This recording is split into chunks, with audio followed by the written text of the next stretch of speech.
Assalamualaikum warahmatullahi wabarakatuh. Perkenalkan, saya Dwi Susanti, perwakilan dari kelompok 2. Di sini saya akan memaparkan hasil diskusi kelompok kami pada tugas pertemuan ke-14 mata kuliah Manajemen Bencana, yang mana kami mengangkat tema penanganan bencana kebakaran. Baiklah, topik pembahasan kali ini adalah pertama, sejarah kebakaran di tempat kerja. Kedua, penyebab umum bencana kebakaran besar di tempat kerja. Ketiga, pengurangan dan pengendalian risiko kebakaran. Keempat, sistem manajemen kebakaran. Dan 5, kesimpulan. Berikut anggota kelompok kami. Pertama, Aprilia Puji Utami, kemudian Ariska Wulandari Norma, dan yang ketiga saya sendiri, Dwi Susanti. Faktanya, di antara rekor dunia kecelakaan keselamatan dan kesehatan kerja atau K3 paling parah, korban tewas dalam kebakaran pabrik menduduki peringkat persis di bawah bencana alam seperti gempa bumi dan tsunami. Lalu, apa penyebab umum bencana kebakaran besar di tempat kerja? Ada 3 persyaratan dasar kebakaran bisa terjadi dan semakin membesar. Yang pertama, adanya bahan bakar atau bahan yang mudah terbakar, contohnya seperti kertas. Lalu kedua, adanya sumber pemantik api, misalnya rokok. Lalu yang ketiga, adanya oksigen di udara untuk mendukung pembakaran. Berikut ini urutan kejadian yang dapat menyebabkan kebakaran besar. Nah, seperti ini ya teman-teman. Misalnya karena meletakkan tumpukan bahan yang mudah terbakar di dekat sumber pemantik api, yang mana itu dapat secara tidak sengaja memicu kebakaran. Lalu karena ketidakmampuan mendeteksi adanya kebakaran dengan cepat, itu akan mengakibatkan kebakaran lebih cepat menyebar karena tidak dideteksi lebih awal sehingga kebakaran tidak dapat dicegah. Lalu karena ketidakmampuan mengendalikan kebakaran dan memadamkannya, maka kebakaran tersebut dapat semakin luas dan mengakibatkan kerugian yang cukup besar atau bahkan mengakibatkan banyak korban jiwa. Alasan ketidakmampuan untuk keluar tepat waktu dari bangunan. Pertama, rancangan bangunan yang buruk. Misalnya, karena bangunan kantor tersebut memiliki banyak lorong yang cukup panjang dan memiliki sedikit pintu, sehingga jika terjadi kebakaran akan sulit untuk keluar dari ruangan. Lalu, hambatan rute penyelamatan diri dari kebakaran. Kemudian, tidak adanya sistem peringatan dini jika terjadi kebakaran. Misalnya, tidak adanya detektor asap, detektor panas, atau detektor api yang memberikan cara efektif untuk mendeteksi kebakaran dengan cepat demi melaksanakan tindakan pengendalian yang tepat waktu. Yang terakhir, tidak adanya prosedur darurat. Sangat penting untuk memiliki prosedur darurat, misalnya pelatihan tentang prosedur kebakaran atau praktik rutin prosedur kebakaran yang mana dapat mengakibatkan keterlambatan dalam evakuasi sebuah pembangunan. Kemudian, pengurangan dan pengendalian risiko kebakaran. Persyaratan pertama, dalam proses pengurangan risiko yang efektif bagi pengusaha adalah pengangkatan seorang manajer yang bertanggung jawab atas manajemen kebakaran. Pengawas kebakaran bisa bertanggung jawab atas hal-hal berikut. Pertama, membantu manajer kebakaran dalam pelaksanaan rencana kebakaran, melakukan pemeriksaan tempat kerja mingguan, memastikan bahwa semua orang telah menyelamatkan diri dari area mereka saat keadaan darurat, memantau pengendalian dan meminimalisir sumber pemantik api, kemudian penggunaan peralatan pemadam kebakaran. Langkah selanjutnya adalah mengendalikan bahan yang mudah terbakar.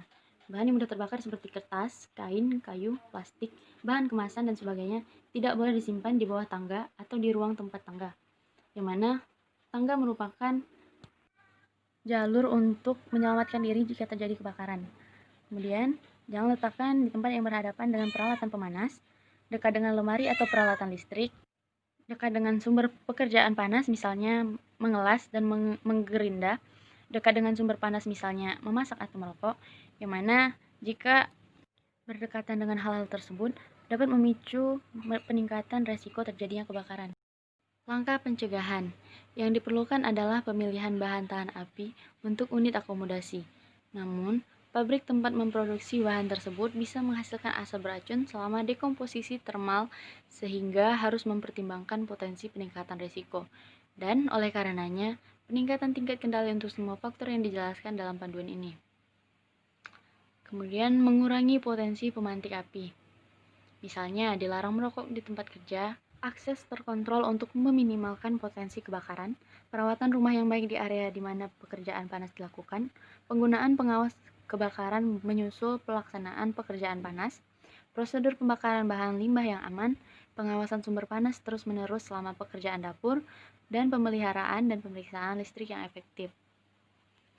Identifikasi cepat mengenai terjadinya kebakaran. Dengan deteksi kebakaran bisa didapatkan dengan menggunakan berbagai peralatan bertenaga baterai atau listrik yang dapat mengidentifikasi adanya asap, panas, atau cahaya yang berkedip-kedip. Dengan adanya alat identifikasi ini akan memudahkan kita mengetahui jika terjadi kebakaran, ketentuan dan prosedur keadaan darurat yang efektif. Pertama, perlu ada rute penyelamatan diri dari kebakaran yang ditetapkan dalam 2 arah berlawanan dari setiap ruang kerja dan area istirahat. Kedua, semua rute penyelamatan diri dari kebakaran harus ditandai, sebaiknya dengan cat lantai kuning dan harus memiliki lebar minimal 70 cm dan bebas dari hambatan. Ketiga, rute penyelamatan diri dari kebakaran harus diterangi dengan lampu darurat. Kemudian yang keempat, semua rute penyelamatan diri dari kebakaran harus diperiksa setiap minggu untuk memastikan bahwa rute tersebut tidak menghambat dan pintu penyelamatan diri dapat dibuka dengan mudah. Selanjutnya, semua pekerja harus diberi instruksi dan pelatihan tentang prosedur penyelamatan diri dari kebakaran. Lalu, prosedur penyelamatan diri dari kebakaran harus menjadi unsur utama K3 dalam pelatihan industri pekerja. Kemudian, semua pekerja harus mengikuti latihan penyelamatan diri dari kebakaran, dan pekerja harus diberi instruksi dan informasi mengenai metode alternatif untuk mengevakuasi sebuah bangunan jika rute penyelamatan diri tidak dapat diakses. Pengendalian kebakaran. Manajer kebakaran harus memastikan bahwa faktor-faktor berikut ini dipertimbangkan dalam perencanaan pemadaman kebakaran. Pengendalian kebakaran. Manajer kebakaran harus memastikan bahwa faktor-faktor berikut dipertimbangkan dalam rencana pemadaman kebakaran. Pengelolaan risiko. Untuk mengurangi risiko yang terjadi akibat kebakaran, orang yang dievakuasi harus tetap berada di lokasi yang aman hingga manajer kebakaran mengetahui keberadaannya tersebut. Setiap kendaraan yang memiliki cairan yang mudah terbakar atau botol gas harus dipindahkan ke jarak yang aman dari bangunan. Kemudian, rute pendekatan harus dibersihkan agar layanan darurat mudah mengakses ke lokasi. Informasi, pelatihan, dan pendidikan. Pekerja harus diberi pelatihan penyegaran secara rutin. Semua tamu harus diberi instruksi dan informasi saat datang ke bangunan. Sistem manajemen kebakaran. Cara menggunakan lembar inspeksi mingguan.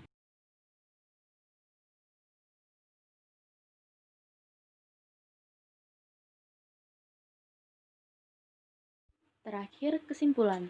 Manajemen risiko kebakaran adalah tanggung jawab mendasar bagi setiap pengusaha.